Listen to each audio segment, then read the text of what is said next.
jiwa. Sedangkan kekuatan anggota Polri yang bertugas di Polsek Groga itu ada 54 orang. 54 orang Ya, aja Pak ya. Jadi 54. bisa bisa untuk ini membackup Ya, seluruhnya. kami itu ya. berusaha semaksimal mungkin ya, karena walaupun dengan keterbatasan ya kami tetap harus eksis lah Iya, untuk iya, tetap melindungi, mengayomi dan melayani masyarakat. Iya. Kemudian untuk situasi secara umum ya, situasi Kamtimas mungkin dari bulan Januari sampai dengan bulan Mei ini cukup kondusif ya. Cukup kondusif ya. Cukup kondusif. Mungkin ada beberapa kasus mungkin kecelakaan lalu lintas yang karena kita ketahui bersama bahwa untuk wilayah Polsek Groga itu kan jalurnya memang jalur rawan laka lantas karena Jalur cepat ya. jalur termasuk cepat ya. ya, itu kan jalur Singaraja Gilimanuk ya, itu sangat rawan sekali. Jadi memang sering terjadi kecelakaan ya, ada yang luka ringan, luka berat, bahkan ada yang sempat meninggal dunia ya. Iya. Kami sudah berupaya untuk memberikan penyuluhan kepada masyarakat, kemudian melaksanakan langkah-langkah preventif juga. Kami patroli Sambang juga. Di sana kami berupaya untuk bagaimana caranya menekan untuk angka laka lalu lintas itu. Kemudian terkait dengan kriminalitas, sementara sampai bulan Mei ini mungkin agak sedikit ya. Hanya Agak kasus sedikit. ya, terakhir kemarin ada kasus penganiayaan ya. Penganiayaan. Di Desa Musi, namun sudah kami proses sesuai dengan prosedur dan sekarang sudah kami limpahkan ke Kejaksaan Negeri Singaraja ya. Kemudian kasus yang kemarin yang memang memerlukan energi yang cukup lebih ya, karena sudah ini permasalahan sudah berlangsung hampir 24 tahun ya, ini kasus lahan pekarangan yang ditempati oleh warga ex transmigran Timur Timur. Ya. Namun Astungkare Akhirnya selesai juga Pak ya. selesai juga. Kemarin sudah ini ada sidang, namanya sidang GTRA Pak. GTRA itu sidang gugus tugas reforma agraria. Ya, kemarin sudah diputuskan oleh Bapak PJ Bupati yang memimpin sidang, di mana dari 107 warga KK ya, ex transmigran Timur Timur itu akan segera disertifikasi lahan pekarangannya. Ya, itu bayangkan tuh berjalan dari tahun 99 pasca eksodus dari Timur Timur kan. Iya. Nah, akhirnya kemarin sudah disidangkan. Secara legalitas sudah diresmikan. Ya, sudah ini tinggal menunggu keluarnya sertifikat itu dari BPN ya. Ya, Astungkare lah situasi ya untuk di Kecamatan Groga, terutama itu kan lokasinya di Sumber Kelampok ya, Desa Sumber Kelampok ya. Kondusif lah. Kondusif ya untuk sementara ini. Ya, untuk sementara kondusif. Saya kira demikian untuk lebih awal Pak. Terima kasih. Baik, sekarang kita saatnya untuk mendiskusikan hambatan dan tantangan utama mungkin Pak ya, yang selama bulan April ya di sini ya, bulan April mungkin ada beberapa tantangan utama yang dihadapi, mungkin ada langkah-langkah yang diambil, mungkin ada beberapa kasus misalkan kriminal yang untuk wilayah Groga ini. Ya, untuk yang kasus ya, yang kasus sangat menonjol sekali. Itu ada mungkin curanmor ya. Curanmor ya, kemarin ada satu kasus. Itu mungkin ini juga satu karena namanya penjahat kan, kalau ada kesempatan kan pasti ada niat dan kesempatan itu pasti selalu berdampingan ya. Nah, ini kami juga tentunya menghimbau kepada masyarakat, warga, apabila memang untuk mengamankan kendaraannya, terutama memarkir kendaraannya, baik itu di rumah maupun di tempat parkir umum, supaya kalau bisa ya menggunakan kunci tambahan lah, kunci ganda ya. Kunci roda seperti itu ya. Berarti tingkat curanmor untuk wilayah barat mungkin sekarang lagi tinggi-tingginya atau bagaimana Pak untuk ini? Tidak juga, cuma satu kasus saja. Oh, satu kasus saja. Ya, itu. Tapi ya ini juga tentunya menjadi atensi kami, curanmor ini. Iya. Karena bagaimanapun ini kan termasuk curanmor ini sama dengan istilahnya cepu tiga ya istrinya, curat, pencurian dengan pemberatan, pencurian dengan kekerasan, kemudian curanmor. Ini bagian dari street crime lah. Ya, itu perlu kami antisipasi, jangan sampai nanti berkembang. Kalau kami biarkan, tentunya akan berkembang. Kami juga sudah mengambil langkah-langkah preemptif, kami memberikan himbauan-himbauan, sambang, kemudian secara preventifnya itu patroli kami berskala kecil juga, UKL namanya, unit UKL. kecil lengkap ya. Itu rutin ke wilayah-wilayah yang rawan terjadi kasus-kasus ini kasus-kasus kriminalitas ya. Kriminal ya. Ya. Dan yang paling penting juga narkoba ini. Nah, narkoba ini ya betul.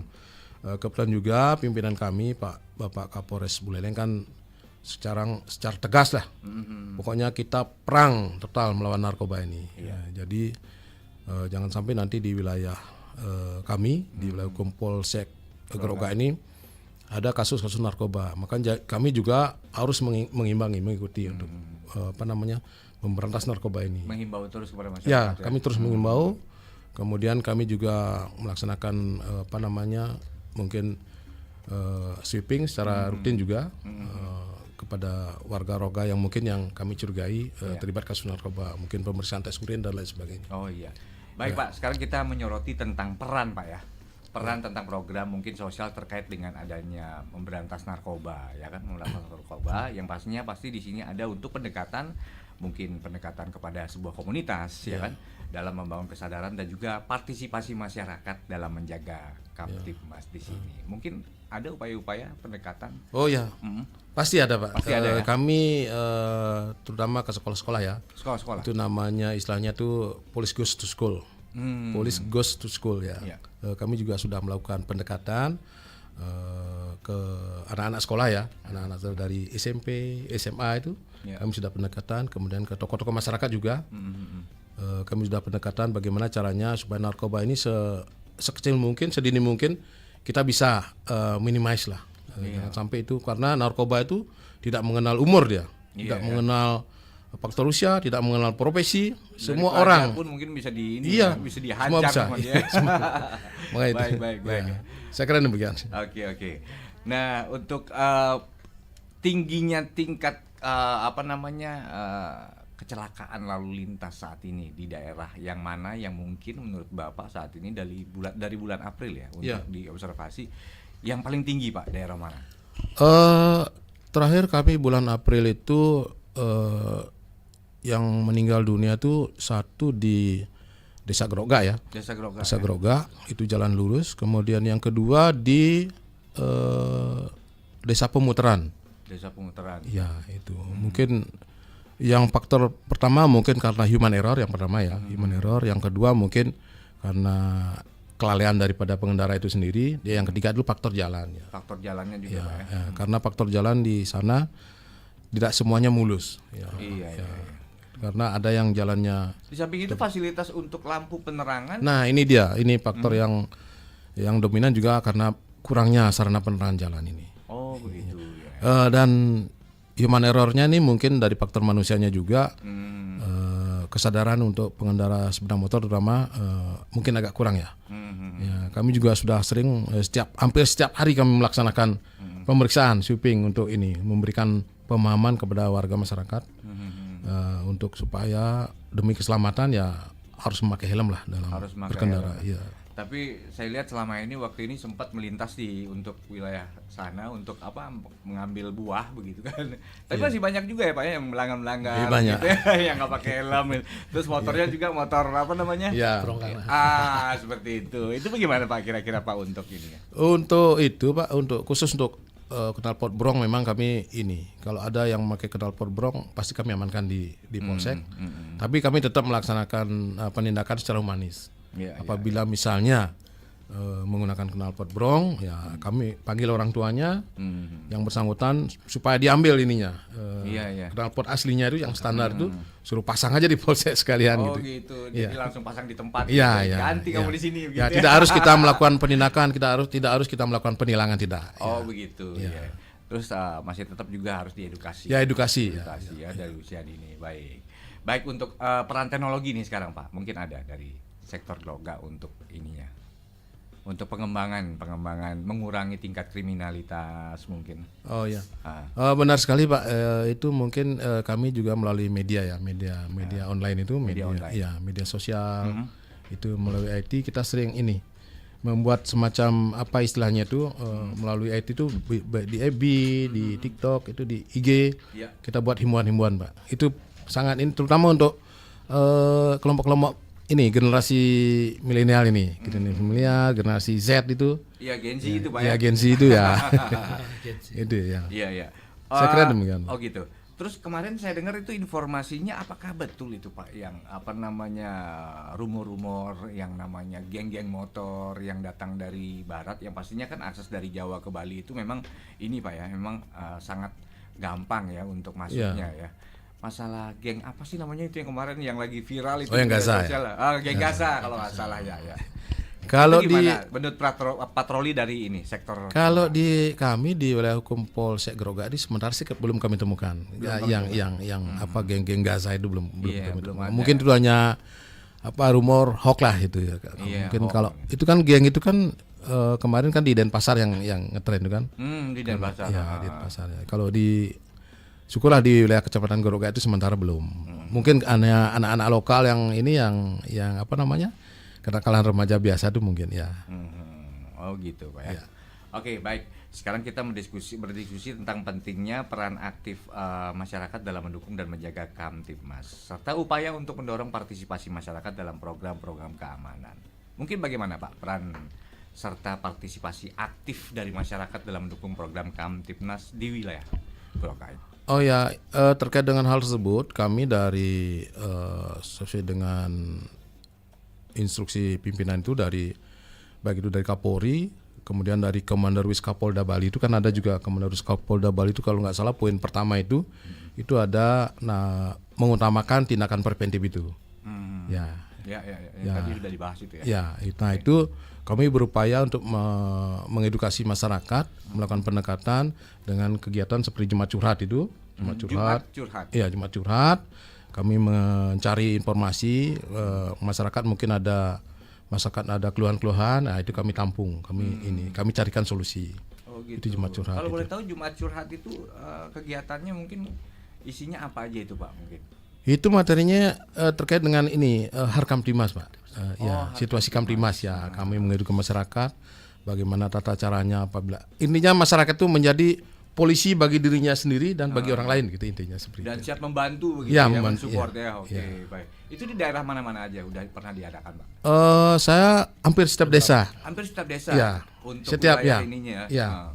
Oh, luar biasa. Termasuk ini juga Minggu Kasih juga ada. Minggu Kasih. Ya. Respon dari masyarakat gimana Pak? Dari sementara luar biasa antusias lah masyarakatnya. Antusias. Karena kita turun langsung. Gitu. Ya. Baik pendengar setia Perusahaan RRI Singaraja yang saat ini masih bersama kami setia di program Hai Bali Kengken. Saya undang buat Anda untuk ikutan di 0362246644 dan juga di via WhatsApp untuk Anda yang ingin bergabung, mungkin ingin bertanya-tanya kepada narasumber kita di pagi hari ini di Hai Bali Kengken yaitu Bapak Kompol Arya Agung Arjana Putra SAMH ya. Baik, sambil menunggu Pak Agung kita sejenak break dulu. Iya. Nanti kita lanjutkan lagi bahasan kita. Baik pendengar, jangan kemana-mana, tetaplah bersama kami di siaran kanal informasi dan inspirasi. Mak, ternyata betul lah, dia ini playing victim. Siapa? Ini nih yang kemarin lagi rame di media sosial. Kamu udah yakin sama informasi yang kamu dapat? Mak, yakin lah. Di mana-mana udah kesebar nih infonya. Pemirsa, berdasarkan hasil penyelidikan, artis berinisial A yang kemarin sempat viral resmi ditetapkan sebagai korban. Loh, Lan. Ini kan yang kamu omongin barusan kan? Nah, iya nih. Tapi ternyata dia beneran tersakiti tahu Ra, bukan playing victim. Makanya bijak dalam bersosial media. Jangan langsung percaya sama informasi-informasi yang beredar. Ya kan? Aku lihat informasi yang udah viral di mana-mana. Dalalan, cepat, sini bantu aku angkat lemari nih. Aku mau lanjut tidur aja loh padahal.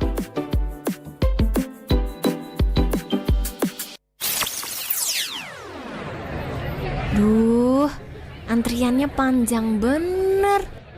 Kalau begini terus, bisa nggak keburu nih jalan sama doi. Mumpung lagi pada santai, aku ngedusul Asyik, gak ketahuan. Ngedusul lagi bisa nggak ya? Cobain Mbak, antri dong. Enak bener situ. Emang situ aja yang punya kepentingan. Kalau pingin cepet ya datang lebih awal. Ih, sebel deh. Iya Mbak, maaf. Ya udah Mbak, mundur lagi sana. Hus, sana.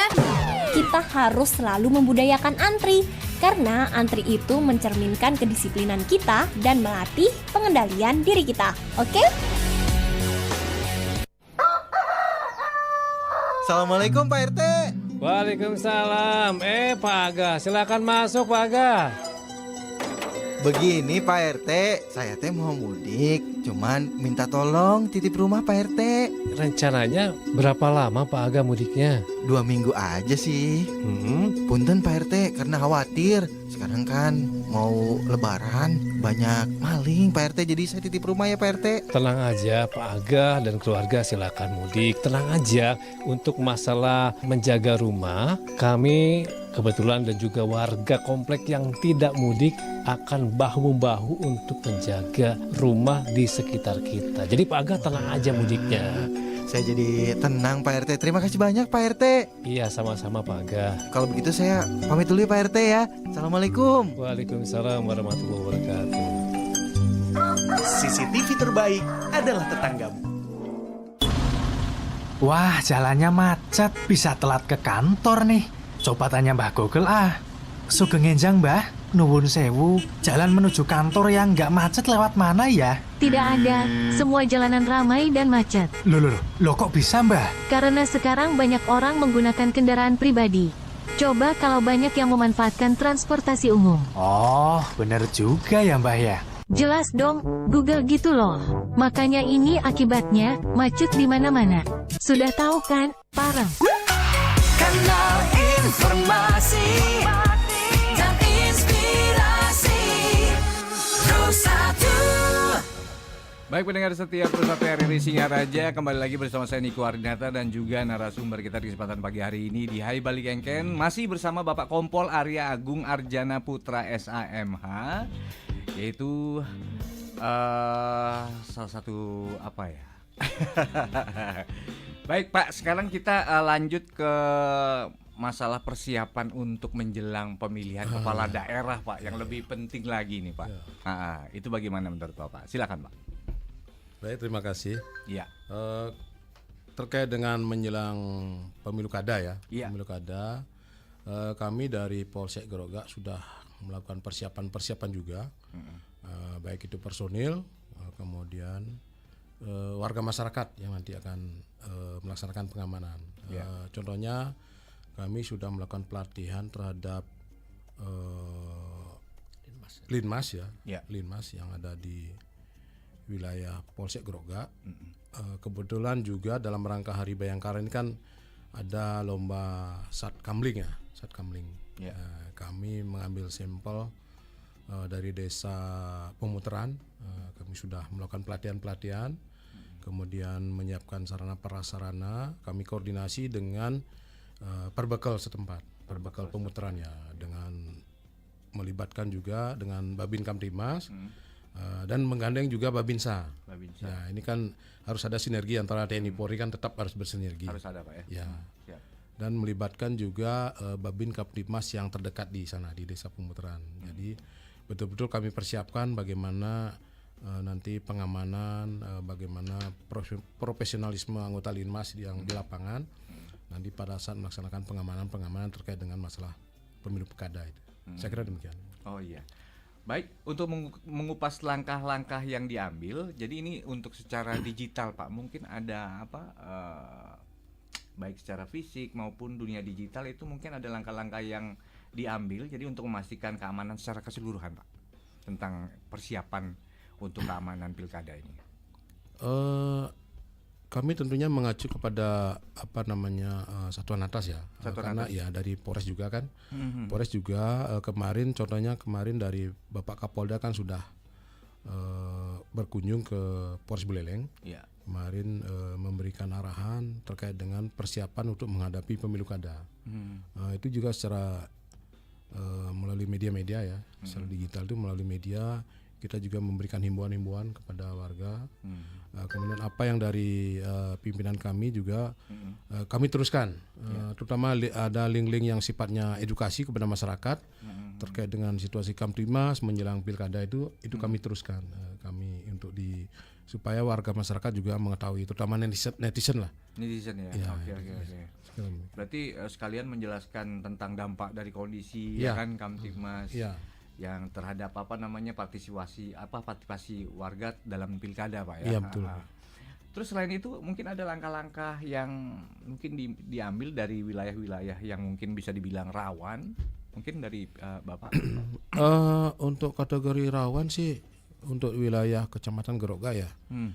Sepanjang pengamatan kami sih sebenarnya tidak begitu. Oh, tidak ada daerah titik-titik yang rawan begitu. Ya. Karena kami sudah terlebih dahulu sudah melakukan mapping ya, mapping mana kira-kira yang rawan selama dalam pelaksanaan pilkada ini. Namun sementara sampai saat ini belum masih kondusif ya. Karena embrio-embrio itu sudah kami dalami. Contohnya kemarin yang permasalahan sumber kelompok itu kan, yang ex tim-tim itu sudah. Artinya permasalahannya sudah 99,9% lah sudah. Tinggal pengambilan data aja. Tinggal pencairan sertifikat aja ya. Baik. Oke, sekarang kita membahas tentang tantangan yang bisa dibilang potensial, Pak. Tantangan potensial yang mungkin dihadapi dari Bapak dan juga teman-teman rekan-rekan di Polsek Grogak untuk menjaga situasi Kamtibnas yang lebih kondusif, Pak. Seperti apa, Pak? Terus terang aja kami di wilayah Polsek Grogak ini ya, saya begitu baru masuk ternyata di sini warga masyarakatnya heterogen ya.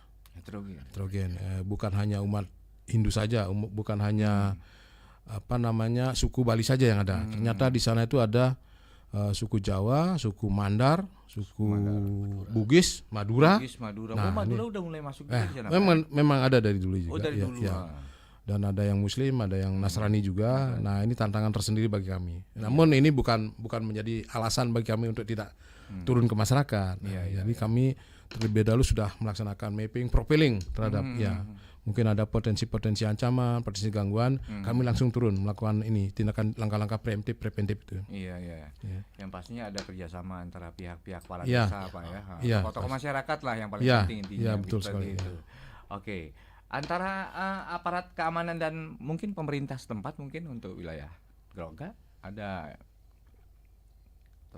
Nggak ada sih hambatan karena kami koordinasi cukup bagus ya dengan kalau di tingkat kecamatan itu ada Porkopimcam ya. Ya kebetulan juga di Kecamatan Grogak itu camatnya sifat baru PLT ya. PLT karena camat yang definitif kan beliaunya kan di Seririt ya, Camat Seririt, namun ditugaskan di Grogak. Namun tidak ada menjadi halangan bagi kami untuk melakukan koordinasi, Pak. Demikian juga dengan Koramil juga, kebetulan juga dan Ramilnya kan juga baru juga, sama-sama baru. Tapi kami sudah bersinergi, sudah bagus sekali ya. Begitu. Iya. Dari bulan April, Pak ya. Iya. Nah, sekarang yang pasti kan punya harapan dong, Pak, untuk ini selama bertugas di Polsek Grogak. Harapannya apa ini, Pak? Untuk kedepannya? Tentunya harapan kami ya dari kepolisian ya, tentunya untuk ke depan ya, situasi Kamtibmas yang sudah bagus ini tentunya bisa kita pertahankan lah sampai menjelang pemilu kada, selama pelaksanaan pemilu kada sampai selesai pemilu kada, dan mudah-mudahan sampai kita menyambut tahun baru nanti tahun 2025 itu tetap situasi tetap kondusif seperti saat ini. Kondisi saat ini ya. Terus tadi kita bicara harapan dan sekarang strategi mungkin. Keamanan yang lebih kondusif lagi untuk wilayah barat. Ini nih yang paling penting ya, Pak ya. Terutama ini, Pak, memberantas yang namanya narkoba. Iya, khusus untuk strategi kami ya, mungkin kita kan lebih strategi lebih kepada sifatnya edukasi Pak ya. Kita lebih memprofiling sasaran-sasaran mana kira-kira yang potensi gangguannya terkait dengan narkoba itu lebih banyak. Itu yang kami perdalam di sana. Kalau memang ada di sana berpotensi, itu kami lebih melakukan penyelidikan. Kita melaksanakan pengumpulan bahan keterangan. Kalau memang ada dicurigai saja, kami langsung melakukan tes urin kepada. Kalau baik Pak, sepertinya sudah ada yang masuk ingin bertanya kali ya. Silakan. Silakan. Baik pendengar, halo, selamat pagi. Hai Balik Ken. Selamat pagi. Selamat pagi. Iya, selamat pagi dengan Bapak siapa dan di mana nih Ki? Nyoman Sudarsana Bakti Sragen. Nyoman Sudarsana di Bakti Sragen. Baik, mungkin ada yang mau disampaikan Bapak, silakan. Oke. Selamat pagi Om Swastiastu, Bapak Polsek Bogor. Om Swastiastu. Pak Agung Ari Ardani. Yeah. Terima kasih Bapak atas informasi-informasi perbincangan terkait Kamtibmas ya. Ini sangat menarik sekali ya.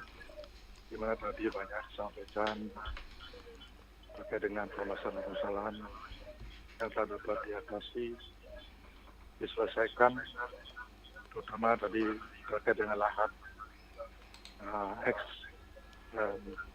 migran Timur Tengah. Itu kami lihat sudah lama sekali ya.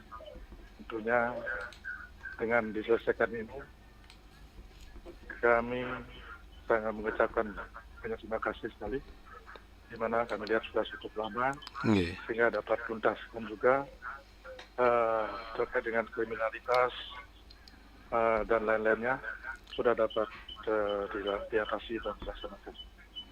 Di mana kami lihat situasi Kamtibmas di Groga, Buleleng sampai hari ini sangat-sangat kondusif.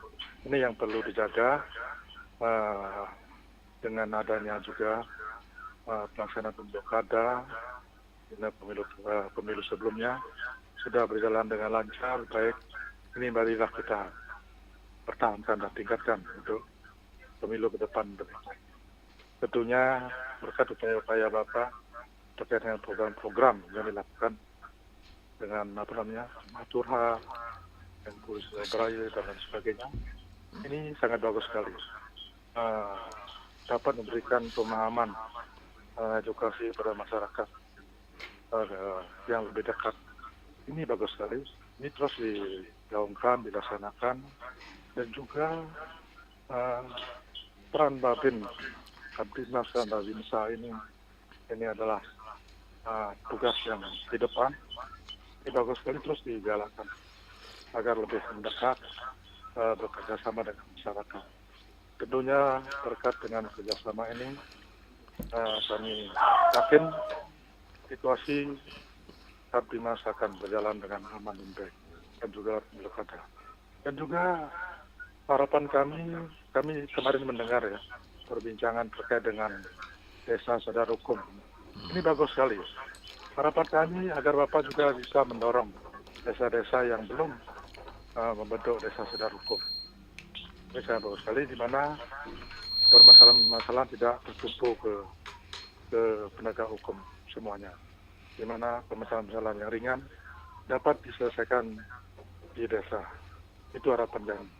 Semoga Bapak bisa juga memberikan dorongan kepada desa belum bisa sadar hukum.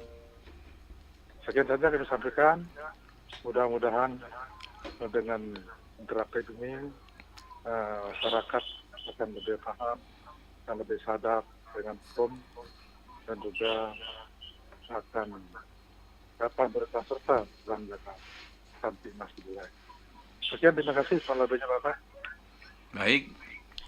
Baik, terima kasih Bapak Sudarsana yang ada di Bakti Sragen. Baik Pak, bagaimana tanggapannya Pak? Baik, terima kasih Pak. Sekali lagi kepada Bapak Nyoman Sudarsana ya, yang di Bakti Sragen.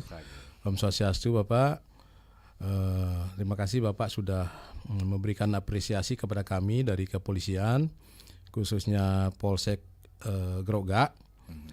Tentunya kami sangat berterima kasih atas apresiasi ini, di mana beberapa permasalahan yang ada di wilayah Polsek Groga ini sudah bisa diatasi.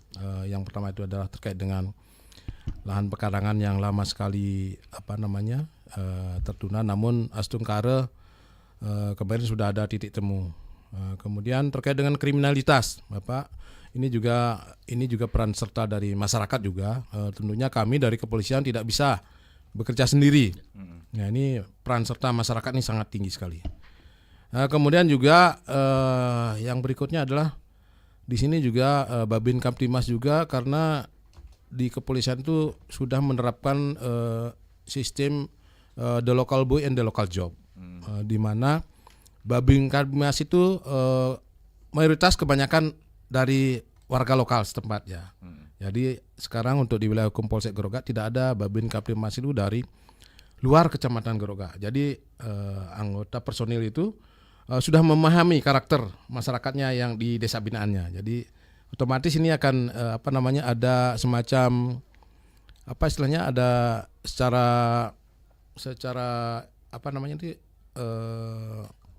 ada chemistry lah antara petugas Babin Kamtimas dengan warga binaannya. Jadi kalau seperti itu kan otomatis jadinya dia. Ya, otomatis masyarakat itu sudah mengenal langsung, oh ini Babin saya ini asli orang sini, tahu karakternya gitu. Seperti itu. Kemudian ini juga masukan yang sangat bagus nih Pak dari Bapak Nyoman Sudarsono terkait dengan sadar hukum. Nah, kebetulan kami juga di kepolisian ada mengenal sistem istilah Polmas, pemulisan masyarakat ya. Ya, ini memang bagus sekali. Dan tentunya kami juga akan meningkatkan lagi ini terkait dengan desa sadar hukum. Tentunya dengan melalui program Polmas ini, pemulihan masyarakat namanya. Ya, ini memang sudah dari dulu sudah ada ini, namun mungkin karena kurang gaungnya, ini mungkin kami akan tingkatkan lagi. Ini terima kasih Pak masukannya sekali lagi Bapak Nyoman Sudarsono dari Bakti Seraga. Saya kira demikian Pak. Iya, waduh luar biasa sekali ya. Yang namanya juga kesadaran hukum ya, setiap desa itu harus memiliki yang namanya karakteristik dari setiap masyarakat, setiap individu ya kan, biar bisa mengedukasi ya sekitarnya lah ya. Iya. Oke, jadi di sini mungkin Bapak bisa menjelaskan Pak, apakah ada hubungan antara pemahaman terhadap peraturan hukum mungkin dengan perilaku masyarakat dalam menciptakan lingkungan yang aman dan kondusif terkait sadar hukum di setiap desa itu? Itu pasti Pak, itu pasti ada korelasinya. Itu berhubungan istilahnya itu paralel dia. Iya, masyarakat umumnya di warga Bali ini umumnya semuanya sadar hukum sebenarnya. Warga Bali ini walaupun yang bersangkutan tidak tahu apa itu hukum, namun kan sudah kalau di Bali itu ada kelebihannya itu ada desa adat itu. Jadi warga secara tidak langsung sudah memahami apa itu hukum itu apa sih. Nah, itu mereka sudah memahami. Jadi kami dari kepolisian tinggal masuk saja. Tinggal masuk saja. Bagaimana caranya berinteraksi dengan masyarakat, memberikan edukasi. Itu tidak perlu harus kita menyampaikan pasal-pasal ini tidak. Mereka udah paham ya. Udah paham. Apalagi dengan perkembangan teknologi saat ini mereka bisa belajar dari sana. Belajar seperti itu ya. Oke, kalau misalkan ada salah satu masyarakat yang ingin mengakses mungkin layanan dari Polsek Groga, mungkin ingin mengadu jika ada terjadi sesuatu, itu mungkin untuk layanan digitalnya di mana ini? Itu ada di linknya di Polres ya, ada ini dari ada Polres Buleleng ya ada. Ada pengaduan. Ada pengaduannya ya. Oke. Jadi bagaimana pemahaman terhadap peraturan tadi sudah dijelaskan dengan Bapak Arya, Bapak Agung, dan sekarang kita mengupas peran dan kontribusi hukum adat nih Pak ya, hukum adat dan lokal dalam menjaga ketertiban. Apakah ada suatu kerjasama dari apalagi untuk wilayah barat kan memang agak-agak ini ya kalau untuk adatnya daerah barat. Mungkin ini mungkin secara spesifik ya, mungkin bisa Pak supaya ada interaksi ya Pak. Oh iya. Pak Kanit Reskrim ya bisa ini menjelaskan lebih detail ya. Nah. Silakan Pak. Baik, terima kasih. Jadi karena tadi disampaikan Pak Kapolsek bahwa Groga itu masyarakat kan heterogen. Iya. Memang cukup rentan. Rentan sekali kita pernah mengacu kepada kejadian yang Nyepi tahun lalu. Sempat ya itu kan itu bermula sebenarnya kesalahpahaman, tapi mereka sudah dalam proses hukum, sudah berlanjut kan gitu. Itu terkait dengan hukum adat. Jadi kami dari kepolisian itu selalu bersinergi dengan bendesa adat yang mempunyai peran spesifik di desa terkait dengan hukum adat ini. Yeah. Jadi bagaimana kami menyampaikan ke bendesa dan kerta desanya, bagaimana mensosialisasikan ke warganya yang notabene heterogen tadi, kita sama-sama saling menghargai. Nah ini pentingnya. Itu antara penganut agama satu yang lainnya harus benar-benar saling memahami. Jadi tidak ada perbedaan di sana. Jadi bahwa hukum adat ini mengayomi semua, itu berarti bukan berarti memperlakukan agama lain harus sama, tidak. Tapi minimal ada saling menghargai, kan gitu ya. Jadi tidak ada lagi permasalahan yang dulu terjadi di Sumber Kelampok. Ini hanya karena miskomunikasi. Dulu kan hanya kurangnya koordinasi. Nah inilah hukum adat ini yang perlu disosialisasikan. Peran di sana lah berdesa adat dan ketua desanya untuk mensosialisasikan kepada warganya, termasuk warga yang berdomisili dan bertempat tinggal di sana yang notabene non Hindu kan gitu ya. Kayaknya itu yang sudah kami lakukan selama ini. Itu. Oh baik, terima kasih. Mungkin ada penyuluhan tentang hukum adat ini ya. Ya, memang itu kami selalu Pak, kami turun. Jadi selalu bersinergi dengan Babin Kamtibmas, dengan Koto Adat. Utama kan disampaikan Pak Kapolsek bahwa peran utama itu adalah Babin di sana. Kami punya perpanjangan tangan di sana. Yang notabene Babin itu mengemban semua fungsi kepolisian dimana oleh Babin. Itulah. Nah, tadi juga disampaikan Pak Kapolsek bagaimana sadar hukum itu. Nah, di salah satu di sisi itu mereka masyarakat tuh tidak harus semua permasalahan harus lapor ke Polsek, bukan begitu. Babin juga mempunyai peran, ada namanya problem solving, Pak. Ya. Ini yang seperti ini harus diterapkan problem solving namanya. Itu yang mengemban itu adalah Babin Kamtibmas. Jadi permasalahan yang masih bisa dimediasi di desa dengan melibatkan aparat desa, termasuk Babinsa, itu masih bisa diambil alih oleh Babin Kamtibmas melalui problem solving namanya. Nah, itu satu. Yang kedua, adat juga mempunyai Pak. Itu ada namanya si Pandu Beradat namanya. Nah, si Pandu Beradat. Ini juga perannya sama, hampir sama. Itu perannya ada di adat. Saya katakan tadi, itu berkaitan dengan hukum adat seperti itu. Nah, kita bentuklah oleh pimpinan kami, dibentuk itu namanya si Pandu Beradat. Ini perannya seperti itu, menyelesaikan masalah-masalah adat yang bisa berimplikasi kepada masyarakat luas. Kan begitu. Jadi inilah ada porsinya di si Pandu Beradat. Nah, kemudian kalau Babin itu punya peran namanya problem solving. Nah, kalau di problem solving ini sudah tidak ada kesepakatan, itu baru diarahkan ke Polsek untuk proses hukum yang berjalan secara hukum nasional. Jadi itu ya. Pak. Ya. Berarti difilter terus Pak ya, difilter, nggak langsung tidak harus proses itu itu Pak ya. Waduh, luar biasa. Pak Kapolri kan punya program tidak semua permasalahan harus diselesaikan secara hukum, bukan begitu. Jadi pengadilan itu adalah paling terakhir sekali. Paling terakhir sekali kalau memang sudah tidak bisa di filter lagi gitu. Jadi itulah pengadilan terakhir jalan. Itu program pimpinan kami seperti itu Pak. Baik, luar biasa. Oke, buat pendengar setia masih ada waktu kurang lebih 20 menit lagi untuk pendengar yang ingin bergabung, ingin bertanya-tanya kepada dua narasumber kita. Ada Bapak Kapolsek dan ada Kanit Reskrim kita di sini yang sudah hadir juga mendampingi Bapak Kapolsek ya. Baik, kalau begitu Pak, kita terima penelpon lagi. Halo, selamat pagi. Hai Bali Kengken. Selamat pagi. Ya, kami berterima kasih dapat kesempatan untuk menanyakan sesuatu pada Kapolsek Grogak. Iya. Yang tadi yaitu banyak berperanan dalam Kamtibmas.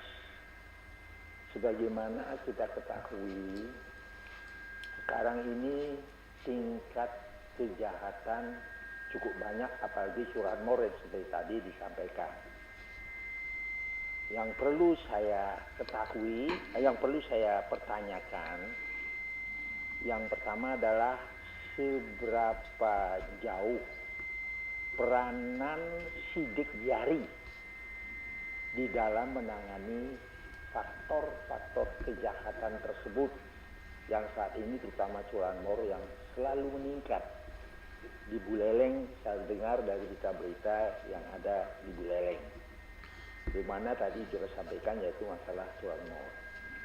Itu yang pertama. Kalau boleh bertanya lagi, boleh? Oke, silakan. Iya. Sebagaimana juga kita ketahui di samping curanmor tadi, Bapak juga menyampaikan mengenai masalah narkoba. Narkoba itu kan merupakan suatu kejahatan yang luar biasa.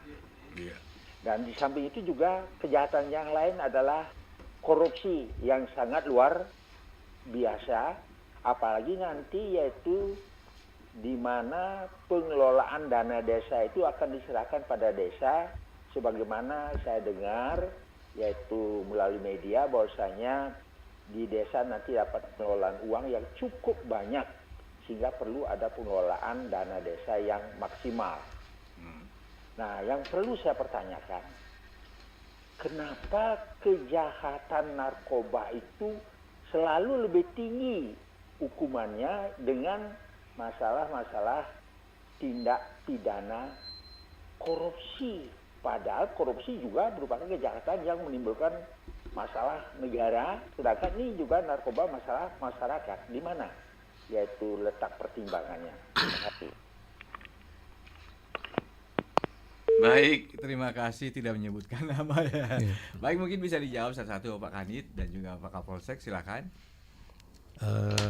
Baik, terima kasih. Mohon maaf Bapak tadi mungkin identitasnya juga lupa ya. Mungkin Tapi terima kasih ini sudah memberikan termasuk masukan juga bagi kami tentunya untuk lebih kami dari kepolisian lebih profesional lagi dalam menangani suatu permasalahan atau kasus. Mungkin yang pertama mungkin saya jawab ya terkait dengan masalah sidik jari ya, peranan sidik jari dalam menangani kasus kejahatan.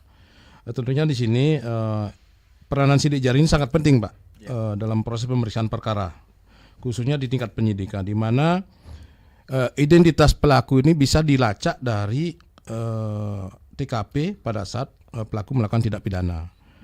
Sekaligus kita bisa berupaya untuk melakukan pengungkapan. Ini adalah salah satu ya, bukan hanya sidik jari saja. Ini adalah salah satu faktor untuk mempermudah dari petugas kepolisian untuk melakukan pengungkapan kasus ini.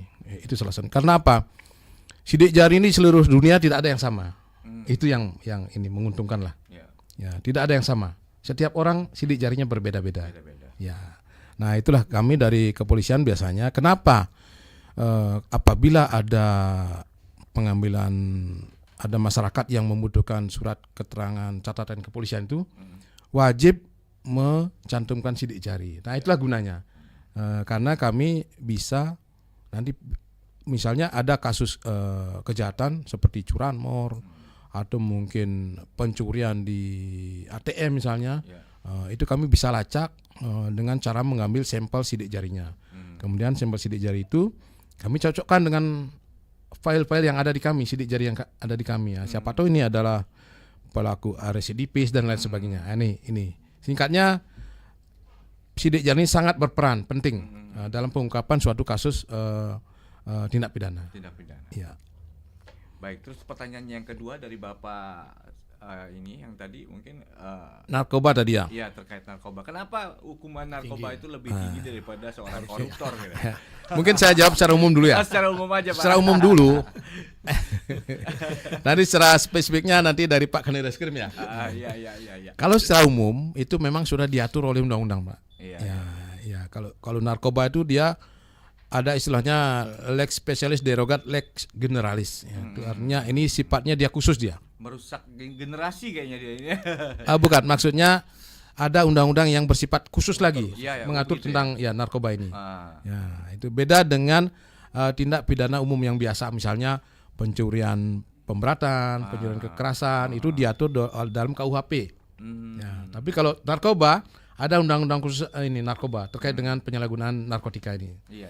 Nah, jadi secara spesifiknya silakan Pak Kanit Reskrim untuk menjawab ini supaya Bapak yang tadi bertanya, mohon maaf Bapak, supaya lebih detail ini memahami terkait dengan hal ini. Silakan Pak Kanit.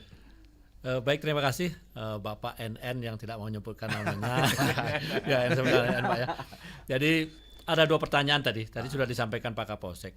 Apa sih peran sidik jari kan gitu dalam pengungkapan kejahatan? Disampaikan Pak Kapolsek tadi bahwa peran sidik jari memang sangat penting, Pak. Itulah gunanya kami, kenapa setiap ada kejadian yang mengarah seperti itu, kami selalu namanya melakukan olah TKP. Jadi melakukan olah tempat kejadian perkara yang pertama. Itu tujuannya kami adalah kami bisa melakukan sesuatu dari sana, kan gitu. Nah, kalau misalnya di sana ditemukan kan, nah ini tanda kutip saya katakan, kalau misalnya ditemukan ada bekas sidik jari kan, itulah salah satu yang faktor yang bisa mendorong kami untuk melakukan pengungkapan.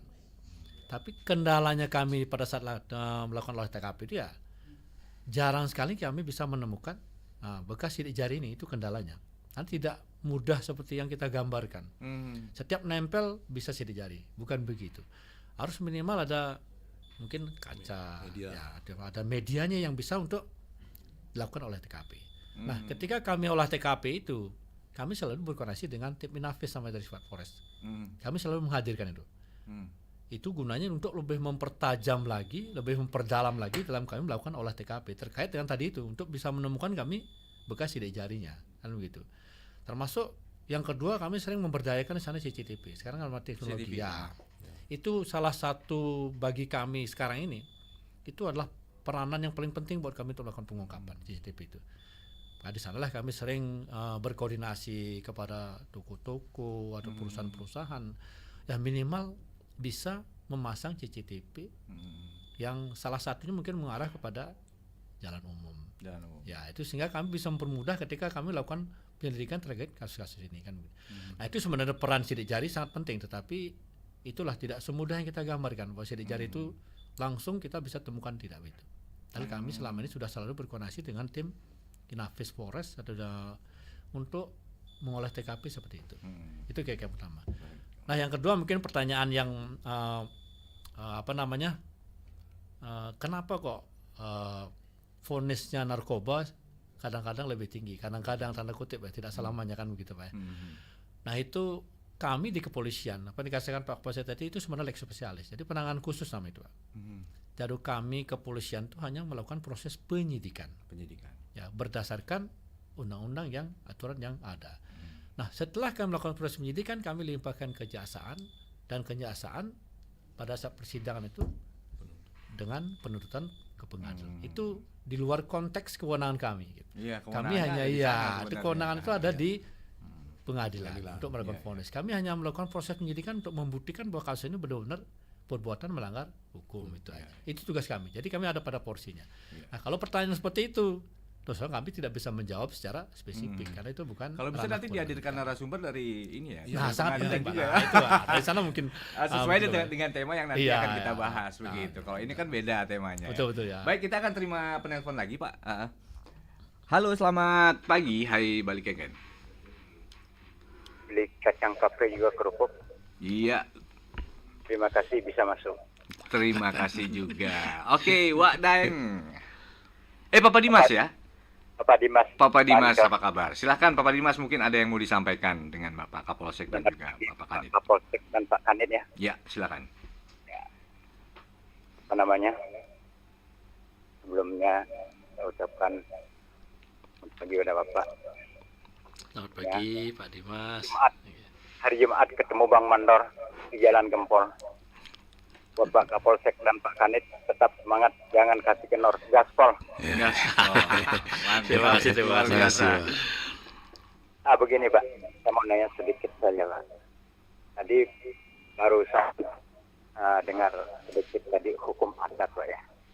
Hukum adat. Ini yang saya ingin tanyakan, berikan gini apa namanya, ya istilahnya masukan gitu. Tapi maaf sebelumnya Pak, karena saya sebagai masyarakat. Sekarang kan marah Pak, artinya pelecehan, perkosaan anak-anak di bawah umur. Apakah itu tidak boleh untuk hukum adatnya itu dilaksanakan Pak? Karena apa? Menurut saya itu mohon maaf sekali Pak. Karena dengan cara itu mungkin para pelaku dan calon-calon pelaku itu Pak, bisa artinya ya menjadi jerah gitu loh. Itu maksud saya Pak. Dan yang terakhir Pak, pokoknya saya selalu mendukung, selalu semangat Pak. Mudah-mudahan wilayah yang Bapak emban ini bisa artinya aman, dan di seluruh kabupaten ini tetap aman, kondusif, terkendali. Terima kasih, Suksema Om Santi Om. Iya, terima kasih Suksema Bapak Dimas atas pertanyaan yang sudah diberikan. Baik, Bapak Kapolsek dan Bapak Kanit mungkin salah satu ingin menanggapi. Baik, terima kasih Bapak Dimas. Semoga sehat selalu Pak ya. Terkait dengan apa yang Bapak tanyakan yaitu hukum adat apakah bisa diterapkan dalam kasus apabila ada terjadi pelecehan ya. Ya, kekerasan terhadap anak. Ya. Begini Pak, negara kita kan negara hukum ya. Artinya yang berlaku di negara kita itu adalah hukum positif ya. Ya, hukum positif. Apabila memang ada tindakan-tindakan melanggar hukum kaitannya dengan hukum positif, itu pasti akan dilakukan penindakan secara hukum positif. Ya, apalagi misalnya terkait dengan pelecehan di bawah umur misalnya. Ini ada undang-undang yang mengatur Pak, khusus undang-undang khusus untuk perlindungan anak itu. Ya, perlindungan anak ini hukumannya lebih berat Pak daripada sanksi yang ada di KUHP Pak. Ini sifatnya dia lex specialis. Mungkin dari adat itu mungkin karena hukum adat ini pasti akan mengacu juga kepada hukum positif. Saya kira gitu ya Pak. Ya, saya kira demikian Pak. Jadi tetap apabila ada tindakan-tindakan melanggar hukum, melawan hukum, pasti ya sanksinya sanksi hukum yang berlaku di Indonesia Pak. Saya kira demikian ya. Saya kira demikian Pak. Baik, karena waktu kita sudah menunjukkan pukul 9:57 dengan topik yang kita bahas di pagi hari ini terkait adanya Kantipmas untuk wilayah Polsek Sektor Groga. Jadi terima kasih saya ucapkan kepada Bapak-bapak dua narasumber, Bapak Kapolsek dan juga Bapak Kanit. Terima kasih banyak. Dan yang terakhir Pak, harapan ke depannya Pak untuk wilayah Sektor Groga sebelum kita tutup Hai Balik Kenken ini. Silakan. Baik, terima kasih Pak. Tentunya harapan kami dari Kepolisian Sektor Groga tentunya dalam pelaksanaan tugas-tugas ke depan sesuai dengan tugas pokok kami yaitu melindungi, melayani masyarakat, kemudian melakukan penegakan hukum. Kami berharap tentunya masyarakat yang ada di wilayah hukum Polsek Groga tentunya selalu meningkatkan, ikut berperan serta berpartisipasi dalam setiap kegiatan-kegiatan yang sifatnya mengamankan diri sendiri dan lingkungannya. Ya, tentunya kami juga akan selalu aktif turun ke masyarakat, berinteraksi ke masyarakat, tentunya dengan dukungan daripada warga masyarakat itu sendiri. Karena bagaimanapun tanpa adanya peran aktif dari masyarakat, mustahil kami bisa melaksanakan tugas dengan baik. Saya kira demikian Pak. Terima kasih. Bapak Kanit, ada yang mau ditambahkan? Saya tambahkan dikit Pak. Jadi tadi disampaikan ada beberapa kejahatan di barat.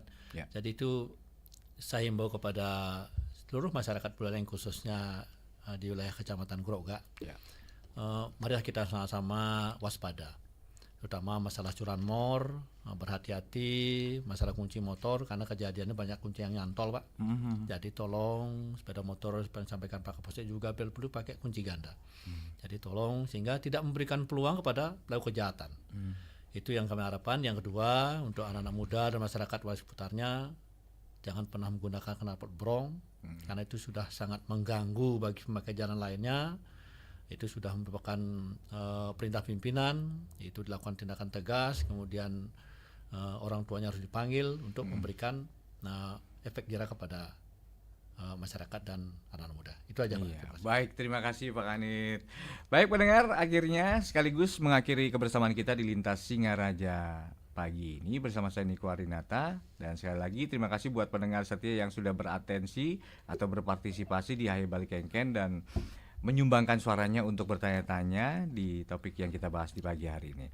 Kalau begitu langsung aja dari kawasan Jalan Gajah Mada 144 saya bertugas Niko Arinata mengucapkan pamit undur diri. Terima kasih, selamat pagi dan sampai jumpa.